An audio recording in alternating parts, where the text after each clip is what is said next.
Assalamualaikum warahmatullahi wabarakatuh. Pemirsa TVmu, apa kabarnya hari ini? Senang sekali saya Reni Rizky kembali hadir menemui Anda dalam program podcast TV Show TV Muhammadiyah. Pokoknya kita bakal ngobrol sering tanpa boring, cuma di sini tempatnya. Seperti biasa, pertemuan kita di podcast TV Show kita pasti bakalan ngebahas segala sesuatu yang viral, yang menarik dan juga yang bermanfaat, nggak cuma untuk saya tapi juga untuk pemirsa TVmu, insya Allah. Dan seperti biasa, setiap harinya saya nggak mungkin sendiri karena saya sudah ditemani hari ini spesial banget karena saya nggak sendiri. Di studio saya sudah bersama Mas Aput. Assalamualaikum Mas Aput. Mbak Reni, Sehat dong, Mas Aput juga sehat ya? Alhamdulillah. Mas Aput ini pokoknya akan jadi tim penggembira kita pada pada hari ini. Dan narasumber kita hari ini jauh Mas Aput. Iya. Dari Belgia. Wah, oh di luar negeri ya? Di luar negeri. Nggak bisa kita boyong ke studio, jadi kita pakai Zoom aja. Kita langsung sapa aja ya sama. Assalamualaikum Adin. Waalaikumsalam Mbak Reni. Assalamualaikum Mbak Adin.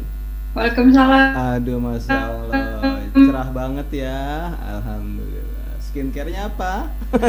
Enggak ya, baik. Udah langsung ngomongin skincare ya, ini baru mulai loh. Jadi soalnya kalau misalnya kita bicara mengenai traveling, mau nggak mau apa ya, SPF itu penting ya. Oke, ya udah ketahuan dong kalau hari ini kita mau ngebahas tentang traveling. Tadi padahal saya belum bocorin. Oh gitu. Jadi pemirsa TVU nih, hari ini kita bakalan ngebahas. Jadi Adin ini dia tinggal di Belgia bersama dengan suaminya. Adin bersama suaminya ini adalah Muslim traveler, bisa dikatakan kayak gitu. Karena Adin udah keliling-keliling ke berbagai negara. Saya nggak tahu totalnya berapa negara, nanti kita tanya-tanya aja. Tadi udah dibocorin juga, berarti kita hari ini akan ngebahas tentang traveling. Nah, nggak apa-apa. Sebelum nanya ke Adin, aku mau nanya sama Mas Aput. Mas Aput, terakhir jalan-jalan, terakhir traveling kemana? Saya itu paling kemarin tuh lumayan jauh sih. Kemana? Saya ke Wonosobo. Oke, ngapain? Tapi nggak jadi saya karena saya ini sebetulnya ikut komunitas kita di daerah Parung itu ada komunitas D2 namanya. Apa tuh? Orang-orang traveling yang ikut komunitas D2 itu prinsipnya dua. Jadi kalau nggak diajak, kalau nggak diongkosin gitu lah. Jadi kalau nggak salah satu dari itu ya nggak jadi. Nggak jadi berangkat. Makanya tapi saya cukup penasaran nih sama Mbak Adin nih. Bahkan lintas benua, Masya Allah.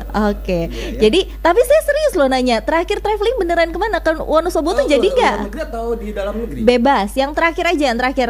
Sebelum pandemi. Ya. Sebelum pandemi saya ke Bangkok sih. Masya Allah, ngapain? Aduh, please jangan dibahas di sini ya. Oke, sekarang kita bahas. Kita bahas di online. Oke. Sekarang berarti kita ngebahas Adin aja ya. Ya, ini. Adin. Iya Mbak. Iya, Adin boleh diceritain gak sih ke kita nih, Adin tuh udah ke berapa negara nih sejauh ini selama menikah sama suaminya Michael, itu udah kemana aja? Kalau sama suami sih sebenarnya belum terlalu banyak ya negara, tapi karena sebelum menikah emang udah sering jalan-jalan sama keluarga juga. Jadi totalnya sih kalau aku sampai sekarang sekitar 24 negara yang udah didatengin. Sampai dengan saat ini. Mbak Adin mau tanya dong, Mbak Adin lebih suka traveling bareng keluarga, rombongan, dharma wisata, atau mungkin sendiri mungkin? Nah itu cocok berarti. Belum dijawab. Soalnya kalau traveling sendiri itu kan kita bisa explore lebih banyak, terus bisa sambil belajar. Saya di sini menemukan persamaan sih antara saya sama Mbak Adin. Apa tuh? Ya kalau saya boleh bilang, kalau otak terasa bodoh cepat lekas minum jamu. Oke. Kalau kita memang berjodoh di traveling kita ketemu, mungkin lah ya. Tapi karena Mbak Adin sudah punya suami, suami jangan kalau gitu ya. Jadi pemandu wisata mungkin nanti kalau ke Belgia ya. Saya penyebar brosur mungkin ya. Baik. Nah, lanjut. boleh. Adin, ini kan udah ke 24 negara gitu. Itu memang kalau kamu pribadi gitu ya, kamu tuh memang senang jalan-jalan atau apa sih gitu, maksudnya di balik tujuan kamu pergi ke berbagai negara itu sendiri, kamu apa sebenarnya yang pengen kamu cari? Kalau itu sih jangan ditanya kayaknya ya. Apa? Kalau Buang-buang uang? Bukan, maksudnya kalau misalnya bukan hobinya jalan-jalan, paling sekitaran Jabodetabek ya palingnya. Ini pasti hobinya jalan-jalan. Tapi mungkin Mbak Adit punya jawaban lebih spesifik dan lebih berkualitas mungkin. Emang hobi jalan-jalan sih, suka belajar gitu, seneng sama budaya yang berbeda. Terus kan di Indonesia kita cukup homogen ya bisa dibilang, meskipun ada banyak suku yang berbeda, tapi kan bisa dibilang kita tuh cukup homogen. Ya, homogennya dalam arti bisa ngelihat kalau misalnya Muslim itu beragam gitu, terus banyak budaya yang berbeda, bahasa yang berbeda gitu. Oke, dari sekian banyak tempat yang udah kamu kunjungin gitu, dari sekian banyak negara, yang paling kamu suka, yang paling berkesan sama kamu tuh yang sampai sekarang tuh di kemana, Din? Saya sih bukan. Adin.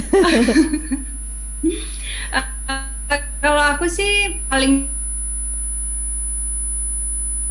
ya, maksudnya orang-orang tuh suka bilang misalnya kayak New York is the city that never sleeps, tapi sebenarnya kayak Mekah itulah yang kota yang emang nggak pernah tidur gitu, orang nggak berhenti tawaf. Tapi mungkin kalau ditanya di luar perjalanan spiritual, kayaknya sih Istanbul sama Yordania yang paling seru, karena kayak Istanbul itu kayak perpaduan antara tradisional sama modern, terus banyak sejarah Islamnya, jadi seru banget sih kalau ngelihat Istanbul gitu. Saya setuju kalau Mekah sebenarnya traveling dunia akhirat kali ya Mbak Andin ya. Tapi Mbak Andin kalau misalnya sekilas dari omongannya, mungkin beliau lebih suka traveling itu berarti asumsinya lebih senang lihat culture sebuah. Iya. Belajar budaya di sana. Kalau misalnya saya punya dua pilihan antara madu dan racun, Mbak Andin lebih suka pantai atau pergunungan kalau traveling? Nggak nyambung sih. Pantai atau pergunungan? Kayaknya pantai sih Mas. Saya lebih suka perairan gitu. Kita banyak kesamaan ya. Baik. Coba dia tukang air, kalau Adin mau ke pantai lebih kayak gitu sih. Saya isi ulang sebenarnya sih. Terima kasih ya penjelasannya. Nah ini Din, balik lagi deh. Kita ngomongin tentang Adin tapi kita ke belakang lagi deh, mundur jauh gitu. Katanya pertemuan Adin sama suaminya tuh juga gara-gara suaminya yang traveling ke Indonesia. Iya, itu ya. Boleh diceritain gak ke kita? Bisa, siapa tahu Mas Aput gitu untuk guys saya jadi amin. nggak saya nggak aja kayak Ramadan Ani lah gitu gimana deh waktu itu pertemuannya, Din? Iya, jadi sebelum kita menikah, suamiku dulu full time traveler gitu, dia keliling negara 60 negara. Terus waktu itu sedang mempelajari Islam dan tertarik sama Islam, sampai akhirnya ke Indonesia, ke Malaysia untuk belajar lebih banyak tentang budaya Muslim di ranah Melayu lah bisa dibilang gitu kan. Terus waktu itu aku sedang nulis skripsi tentang komunikasi antara warga negara asing sama warga negara Indonesia melalui komunitas Culture Pink. Jadi Culture Pink ini adalah komunitas ataupun website yang mewadahi para travelers ataupun orang-orang lokal bertukar budaya gitu. Jadi karena kebutuhan untuk skripsi waktu itu, aku menemukan semacam titik terang untuk berdakwah. Jadi kayak banyak tamu-tamu dari Eropa yang mempertanyakan soal Islam gitu. Jadi mereka nanya, kayak ada satu ibu Italia, dia bilang kenapa Islam itu teroris gitu, sedangkan dia tinggal sama keluargaku yang notabene Muslim dan kita semua berkerudung gitu, tapi dia tetap punya stereotip bahwa Muslim dan Islam itu terkait sama terorisme. Terus akhirnya jadi kayak banyak bertukar pikiran. Terus aku menjelaskan tentang Islam itu tidak ada hubungan dengan terorisme dan lain sebagainya. Akhirnya jadi kepikiran, ini tuh bukan hanya untuk kebutuhan skripsi aja, aku bisa gabung sama komunitas ini, tapi bisa jadi ranah dakwah. Nah setelah lulus S1, aku tetap lanjut nih menerima tamu-tamu di rumah keluargaku, sampai akhirnya tamu tersebut adalah suamiku, karena dia waktu itu tertarik untuk belajar tentang budaya puasa dengan warga lokal. Jadi dia bilang, kan merasakan puasa sama keluarga lokal itu gimana di Indonesia. Nah waktu itu suamiku dari Malaysia, terus ke Aceh, terus akhirnya ke Medan, karena aku kan dari Medan. Disitulah pertemuan pertamanya. Oh, jadi pertemuan pertamanya di Medan ya suaminya ya? Iya. Iya, saat itu di Medan. Oh, jadi kalau di Medan ketemunya Arin. Kalau mungkin suaminya waktu itu ke Jakarta Barat ketemu saya mungkin. Jadi jangan nggak berjodoh itu. Iya, nggak berjodoh. Itu sih sulitnya sih. Baik, berarti setelah S1 Mbak Adin. Namanya rubah mulu. Mbak Adin berarti lanjut S2 di sana di Belgia. Enggak ya? Selanjutnya berarti kalau gitu bukan cuman oh iya ternyata. Tapi dia di Belanda kuliahnya kalau tapi nggak setelah salah. menikah. Oh setelah menikah. Iya. Oh berarti sebetulnya. Tapi setelah menikah sih. Iya. Berarti sebetulnya Mbak Andi tertarik sama culture sebuah negara atau semua negara bukan cuma sekedar menyusun skripsi kali ya, tapi menyusun rumah tangga juga ya Mas. Itu kayak hadiahnya lah, itu bonusnya pada akhirnya. Oh bukan Mas Aput ini Adin.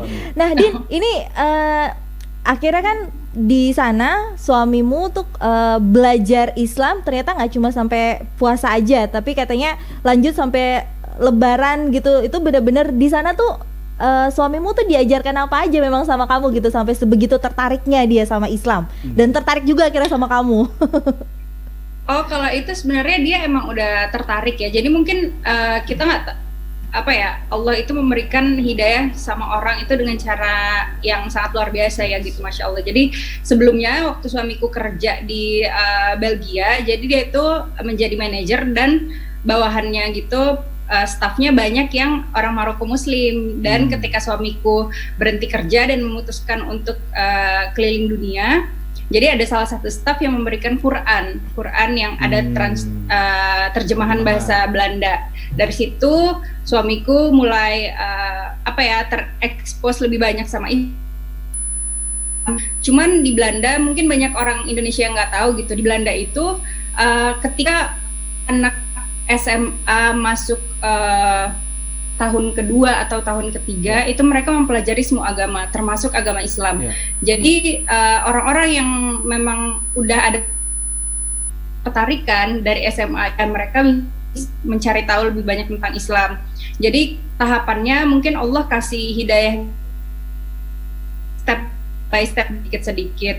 Terus sampai akhirnya ketika keliling dunia dan sering ke Malaysia sama Indonesia, itu karena suamiku melihat orang Malaysia dan Indonesia itu muslimnya sangat ramah.